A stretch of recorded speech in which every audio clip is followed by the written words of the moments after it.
Hi, I'm Madonna from New Leaf Natural Therapies. Welcome to the channel, and hope you find this, I hope you find it interesting. I have had a few questions by people lately when it comes to survival patterns.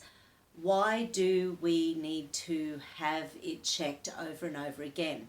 So you would have seen in the videos with Sanu and Shelby and Joy, people who are regulars, that sometimes new issues can trigger another layer of survival patterns. So for a start, how does a survival pattern get into the nervous system? So when we have a big trauma or stress, the unconscious brain wants to keep us safe. So it will do all sorts of processes in the body that are designed to keep you alive.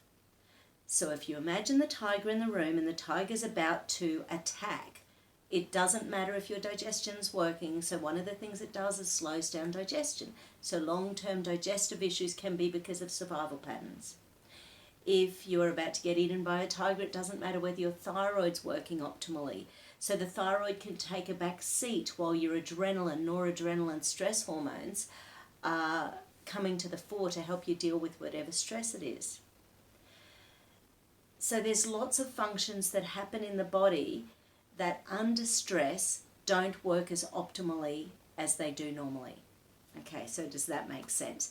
So, and we never know as kinesiologists whether, and let's face it, your doctors don't know either, you never know as a kinesiologist how many layers of survival patterns there are, what has put you into that traumatic state, and what is your body going to allow you to do to get out of it again. Because your body doesn't think that you can survive without these patterns running in the background. That's the only reason that your body lays down survival patterns in your brain. So I had a lady in recently, and she's actually not into kinesiology. She came to see me just as a naturopath, which I find challenging. But so I had to work it as a naturopath, just as a consultation, and I was talking to her, and as she's talking, I'm thinking, man, this woman has got so many survival patterns running, but I can't do kinesiology. What can I do? So I had to really think and drag up from deep within, what I know about survival patterns and how else to get rid of them. So for a start, I told her to go and have a look at the video on the primitive reflexes. So I've got a couple of them in the self-help playlist. So there's several, one is about Moro reflexes, and I'm going to do another one because I've got updated information these days.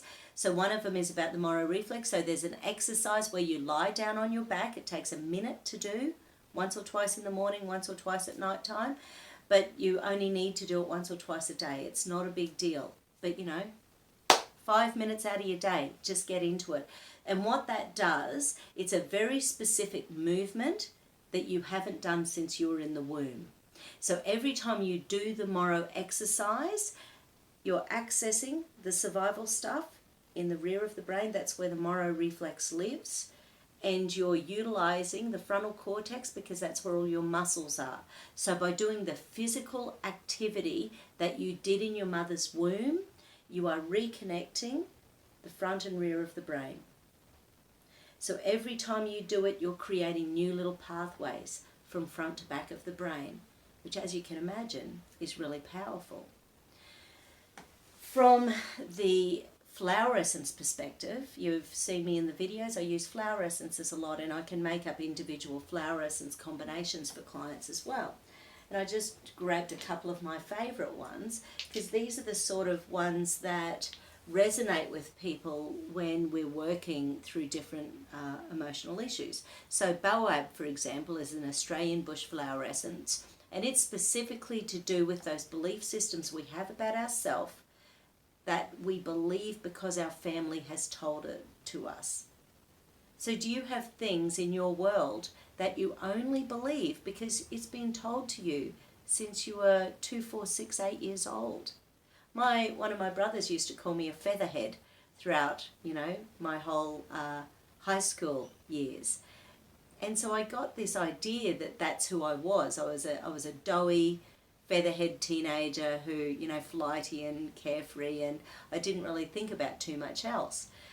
And it was, someone said to me, possibly was my husband, I've known him for 30 years, who sort of said, hey, you know you're not a featherhead, you've got a brain in there. So BOAB, it's about family beliefs. What do you believe about yourself that is no longer accurate? Don't take on a persona that doesn't serve you any longer. Dog Rose of the Wild Forces, it's a flower essence for when we are hanging on by our fingernails. You've got all the balls up in the air, and if someone, as long as people leave you alone, you're fine, but if someone throws you another curveball, you're out of it. So Dog Rose is for just when you feel totally frazzled to the nth degree. Sunshine Wattle, it's for when people have had that traumatic stuff happen in the past, they simply can't see a bright future. So it's for optimism, and it's for sunshine and light. It's for seeing the sunshine and light in your life. Sometimes we don't even see it because we're so stressed and drawn out. And the other one I grabbed was Fringed Violet. So it's for traumas that have damaged your aura, impacted on your soul, and make us feel unworthy and frightened and unable to move forward with our lives. So they're just a couple. There's hundreds, there's thousands of flower essences out there. So there's the sort of thing that if there's some in your country, it's not a bad idea to check them out. Maybe they resonate with you, but they're easy to get online, and they just sort of help with the emotional gear underneath things. So, just a thought. And then I was sort of thinking about so you've heard about the ACEs study, the Adverse Childhood Events Study. Dr. Pamela Peeke has a great TED Talk called Hijacked by a Cupcake, where she talks about childhood trauma, messing with our genes, and we're just lucky if we're not unhealthy, obese adults, because traumas in our childhood can switch on our genes, making us inflamed and toxic and fat. So when that is going on, I sort of think, okay, how do we play with our genes? For a start, it's about what you're eating. Every time you eat, you are affecting your epigenetics. Every time you eat. So what are you choosing to eat? Are you choosing health-giving greens and good quality proteins and fresh produce and organic where you can, and drinking plenty of herbal teas and filtered water and keeping sugar-free, trying to stay away from GMOs as much as you can?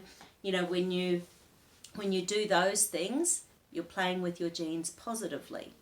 When we are eating deep-fried fatty foods, when we're having lots of refined processed foods, when we are not taking care of ourselves with that huge amount of fat and sugar that we know is bad for ourselves, but very, very addictive, we're messing with our genes in not a great way. So that's where I look at things like Enduracell Bioactive, Sulfuraclear, good old Brock shots. So they're the sort of things that work on over 200 genes every time you take them.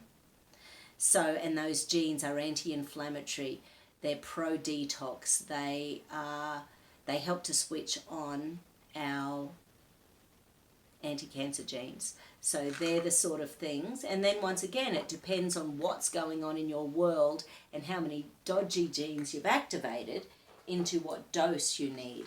So a lot of this is dose dependent, of course. With the flower essences, it's a 7-drop dose, anywhere from 1 to 20 times a day. You can't overdose on flower essences, which is fabulous. Then you've got to calm the nervous system down. So once again, if your survival patterns are running and you're running on this heightened energy all the time, you've got to calm it down.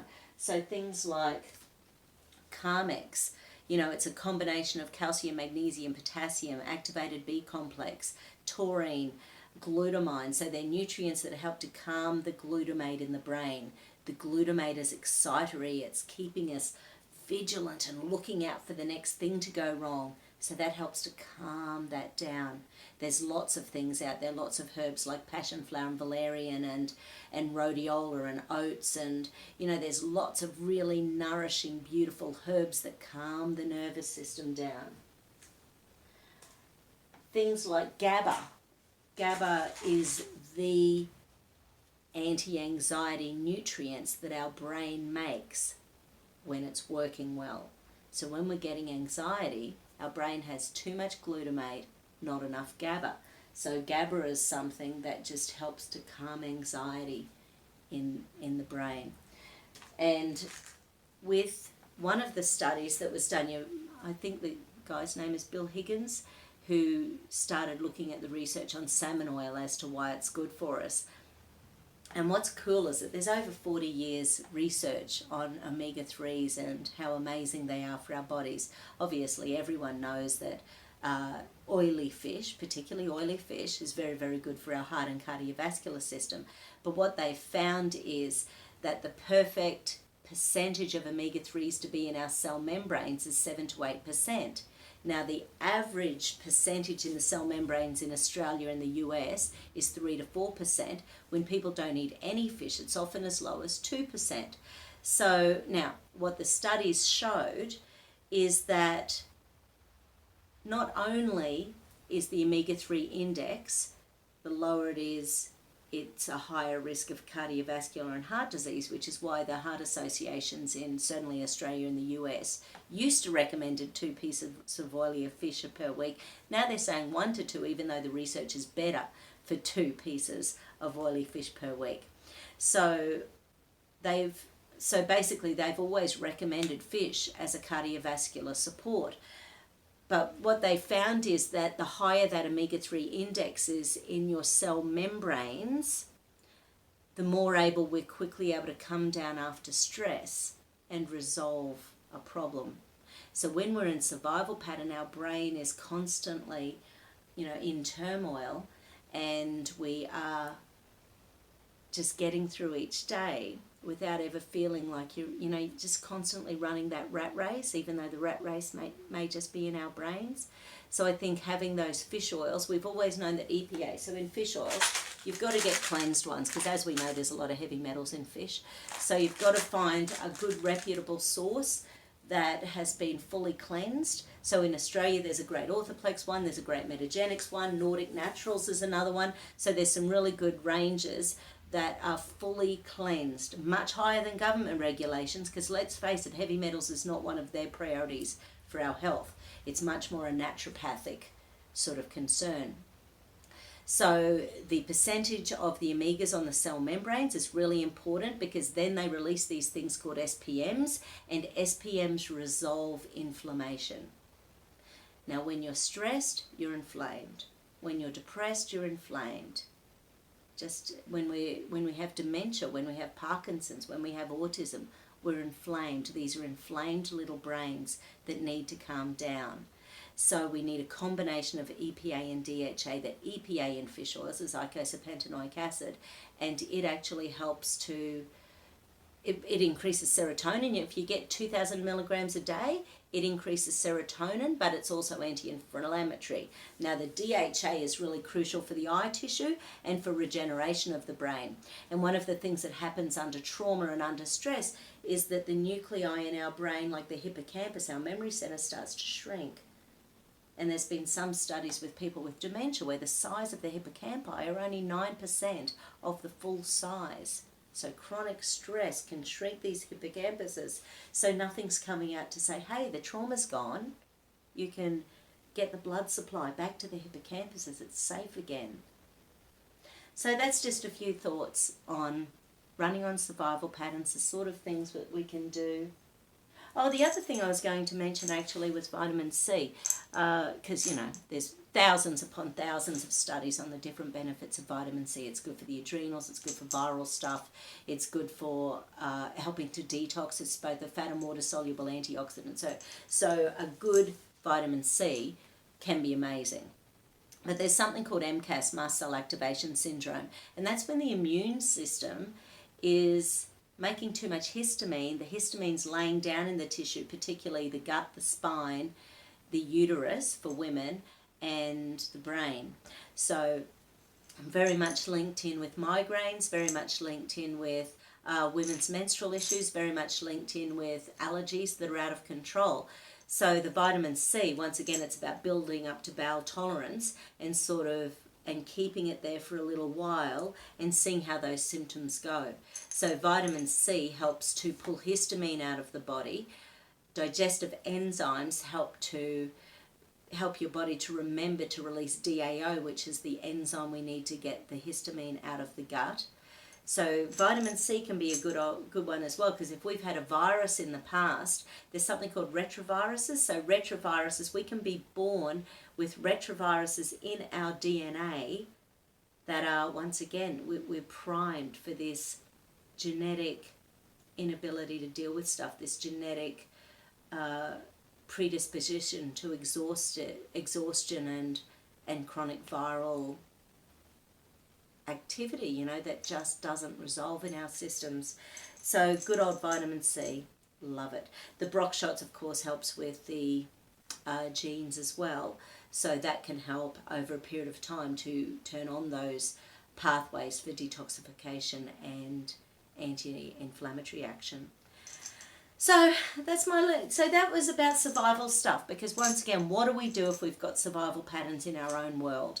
So thinking the Moro reflex exercise, thinking some supplementation to help you out in the background, thinking all the stuff that you know is good for yourself, walking in the sunshine, getting fresh air, getting out in nature, getting on the grass, going to the beach, walking on the sand, you know, whatever you need to do, get outdoors. It doesn't matter where it is, outdoors. You know, we need 30 minutes in the sunshine or outdoors every day just to get that serotonin, melatonin, serotonin connection happening, so that we can sleep well at night time. We need to get those devices away from our bedrooms. We need to get protection for EMFs in our home. EMFs are building up in people's brain and adding to anxiety as well. So much you can do. So I hope that's been helpful and useful to some of you. I know anxiety is something so many of you are crippled with. Hope that's been useful. Have a great day. Look, it's looking like a beautiful weekend here in Brisbane, Australia. Have a good one.